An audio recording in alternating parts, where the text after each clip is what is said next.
உபயோகம் முடிந்த பிறகு குப்பையில் தூக்கி எறியப்படும் எல்லா பொருட்களுமே அழகிய கலைநயமிக்க கொலு பொம்மைகளாக உருவெடுக்கும் அதிசயத்தை நிகழ்த்தி காட்டுகிறார் 74 வயது இந்திராணி.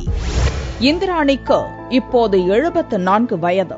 எல்லா பெண்களைப் போல இந்திராணிக்கும் சிறு வயது முதலே கொலு வைப்பது என்றால் கொள்ளை பிரியம். இப்போது பிரபலமாக பேசப்படும் தீம் கொலு பல ஆண்டுகளுக்கு முன்பே இந்திராணியால் அறிமுகப்படுத்தப்பட்டவைதான். பொங்கல், விவசாயம், கிராம திருவிழா போன்ற பல தீம்களில் கொலு வைத்தது மட்டுமின்றி பிரதமர் இந்திரா காந்தி கொண்டு வந்த 20 அம்ச திட்டம் போன்றவற்றுக்கும் கொலு வடிவம் கொடுத்தவர். நவராத்திரி முடிந்த பிறகும் பல தரப்பினரும் கேட்டுக் கொண்டதற்கு இணங்க கொலுவை நீடித்து பார்வையாளர்களை மகிழ்வித்ததுடன் பயனடைய செய்தவர். நீடிக்கப்பட்ட கொலு இவருடையது.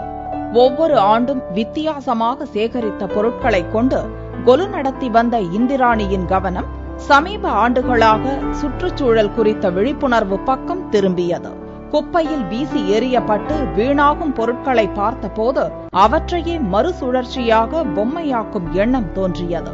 பேப்பர் கப், மருந்து பாட்டில்கள், கொசுவத்தி ரீஃபில், திருமண பத்திரிகைகள், தினசரி பேப்பர்கள் போன்ற அனைத்து பொருட்களும் இப்போது இந்திராணி கைவண்ணத்தால் கலைப்பொருட்களாக உருவெடுத்து உலவ வந்துவிட்டன. பழைய செய்தித்தாள், டிஷ்யூ பேப்பர் பாக்ஸுகளாகவும், திருமண பத்திரிகையின் அட்டைகள் துளசி மாடமாகவும், பேப்பர் கப்கள் வரவேற்பு தோரணங்களாகவும் உருவ மாற்றம் பெற்று கவனத்தை கவர்கின்றன.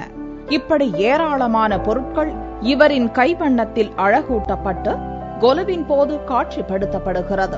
கொலுவில் இடம்பெற்றுள்ளவற்றை பார்த்து அவை எதிலிருந்து உருவானவை என்பதை அறியும் போது வியப்பு மேலிடுவது இயல்பு. இதற்காக இவர் ஜனவரி மாதத்திலிருந்தே அடுத்த கொலுவுக்கான பொம்மைகளை தயார் செய்ய துவங்கி விடுகிறார். ஒரு நாளுக்கு 6 முதல் 8 மணி நேரம் வரை இந்த பணிகளில் ஈடுபடுகிறார். தனக்கு மட்டுமின்றி கொலு வைக்க விரும்பும் பிறருக்கும் தனது கைவண்ணத்தால் உருவாகும் பொம்மைகளை விற்பனை செய்கிறார். அதில் கிடைக்கும் பணத்தை தனியாக சேமித்து ஏழ்மை நிலையில் உள்ள மாணவ மாணவிகளுக்கு கொடுத்து விடுகிறார். இதோ இந்த வருட கொலுவிற்கு தயாராகிவிட்டார். நாம் குப்பையாக கருதும் பொருட்கள் எல்லாம் வண்ணமயமான அழகுடன் மிளிர்கிறது. சென்னை கோட்டூர்புரத்தில் உள்ள இவரது வீட்டில் கொலுவை பார்க்க போகும் முன்பாக அவருக்கு ஒரு போன் செய்துவிட்டு போகலாம். அவரது தொலைபேசி எண் 9940146233.